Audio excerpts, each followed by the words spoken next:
took a pause and realized what I was auditioning for, and then it became like, I will elbow everyone out of the way. I never want it to come off as me being ungrateful for the opportunities I have. I can also be having the greatest time and simultaneously wishing people would stop sending me death threats.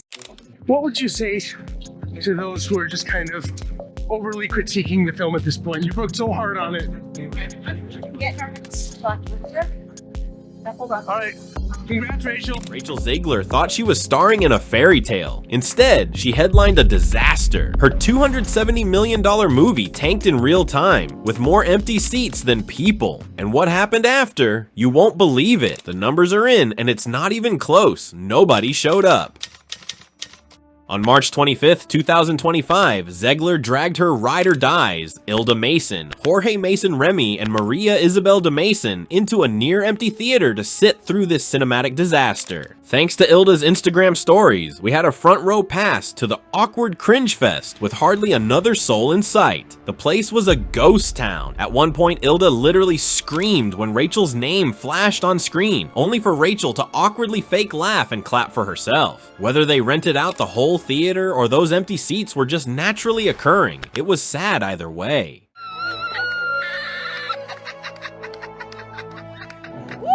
They even tried to hop on a TikTok trend, walking up to a Regal employee and asking for 2 tickets, please. When the guy asked for which movie, they sheepishly held up their Snow White popcorn bucket. Please? For which movie?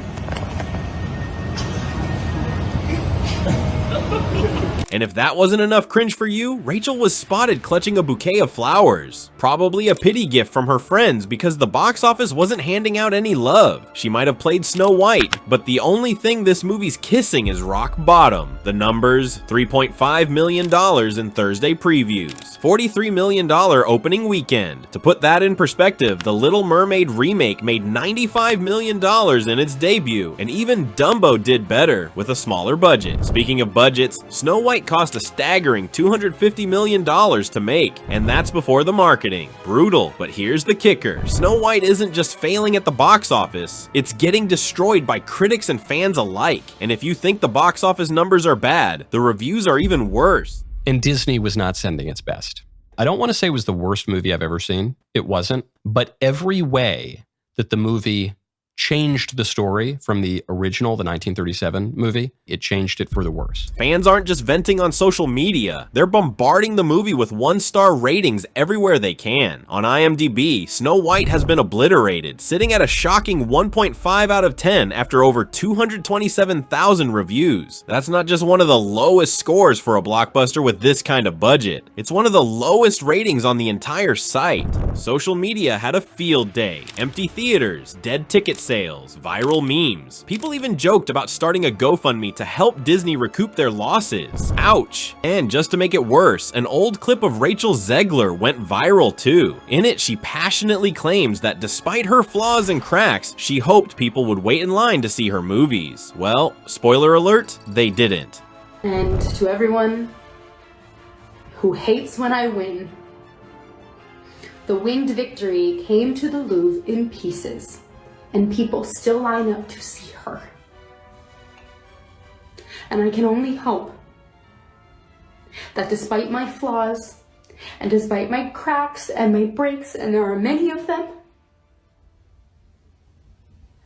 that at every premiere and everything I do, people will wait in line to see. Even conservative commentator Ben Shapiro jumped in, arguing in a viral video that a Latina actress shouldn't be playing a character literally named Snow White. Yikes. Then they decided to cast Rachel Zegler, who is Hispanic, as Snow White. You can cast people however you want to cast. However, Snow White, in which the description of the character is skin as white as snow. Like, there's an actual physical description of the part. Instead, they decided they were going to cast a person who, in common parlance, would be termed a person of color, a brown person. They cast Rachel Zegler in this part to play the person which was Skin White as Snow. But it wasn't just the movie flopping. Rachel's reputation took a hit along with it, and behind the scenes, even messier. Word on the street is that her relationship with co-star Gal Gadot completely imploded. Disney insiders say Zegler's constant trash talking of the original Snow White was already making people uncomfortable. She also pulled a stunt with political statements that sent execs into full panic mode. Their $270 million fantasy had just turned into a PR nightmare.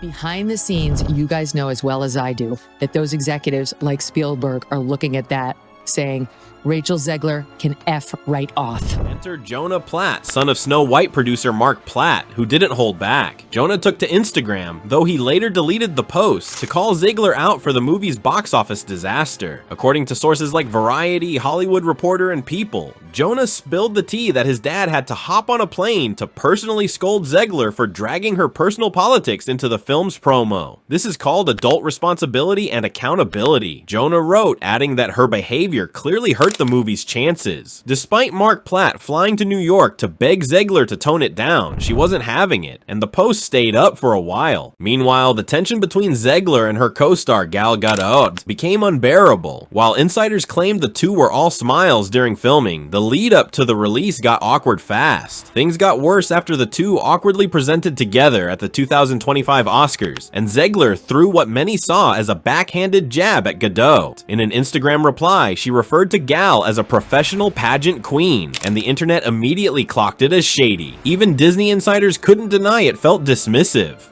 But the tension didn't stop there. Zegler and Gal were on opposite sides of a highly charged political issue. Zegler faced backlash after posting in support of Palestine, while Gadot is from Israel and served in the Israeli army. This caused serious challenges for Gal, who, due to her background, became the target of intense backlash, including threats to her safety. Disney was forced to spend extra cash for additional security for Gadot, who was already dealing with the fallout from her co-star's actions. Zegler also faced blowback after posting Free Palestine. Gadot is from Israel and served in the Israeli army. A source told Variety she didn't understand the repercussions of her actions as far as what that meant for the film, for Gal, for anyone. As if things weren't bad enough, the $270 million disaster was hemorrhaging cash thanks to expensive reshoots and Zegler's constant controversies. Then, the final nail in the coffin, after the presidential election, Zegler took to Instagram and posted, "May Trump supporters never know peace." That one sentence sent Disney executives into full-on panic mode. At that point, the studio had had enough. Zegler was practically alienating half of their potential audience for a movie that was already a lost cause. In a last-ditch effort to salvage the situation, producer Mark Platt flew out to meet with her twice. After endless back and forth, Zegler begrudgingly agreed to let a Disney-paid social media expert approve every post leading up to the film's release. What do you think of Rachel Zegler as Snow White? Is she the right fit or a disaster waiting to happen? Drop your thoughts and let me know which country you're watching from. Don't forget to like and subscribe for more drama. But just when you thought the drama between Zegler and Gadot had settled down, the internet spotted something even juicier. On March 20th, just hours before Snow White stumbled into theaters, Zegler posted a gushy tribute on Instagram, calling the film a life-changing experience and singing the praises of the greatest crew in the world. She raved about the 3 magical summers she spent in London, but there was one major oversight. No mention of Gal Gadot, not a single photo, not a shout out. Was it a slip up? Maybe. But considering Zegler's previous Oscar night jab and all the backstage tension, it's hard not to see this as another not so subtle slap in the face. As the movie face planted at the box office, controversy after controversy piled up. Casting a Latina actress as Snow White drew backlash from day one. Critics started firing shots at the casting of a Latina actress for the pale-skinned princess, drawing comparisons to the backlash Halle Bailey faced as Ariel. Zegler didn't take it lying down. In a now deleted post, she clapped back at her critics. "Yes, I am Snow White. No, I'm not bleaching my skin for the role," she wrote, even calling them losers obsessed with maintaining the bloodline purity of a cartoon princess. Yeah, that sure didn't help the situation. In a 2022 Variety interview with Andrew Garfield, Zegler admitted she became a trending topic because of all the angry backlash, but insisted it didn't bother her. more. While controversy can sometimes fuel a film's success, Snow White wasn't getting that magic boost. From day one, Zegler's version of Snow White has been fighting an uphill battle, and her own comments about the original story didn't help one bit. In a 2022 interview with Extra, Zegler straight up called the 1937 version's storyline weird. Referring to Prince Charming's romance, she said, "You've told me before that your version of Snow White is different. What did you mean by that?" The original cartoon came out in 1937, and very evidently so. There's a big focus on her love story with a guy who literally stalks her. Yeah. Weird. Super weird. So we didn't do that this time.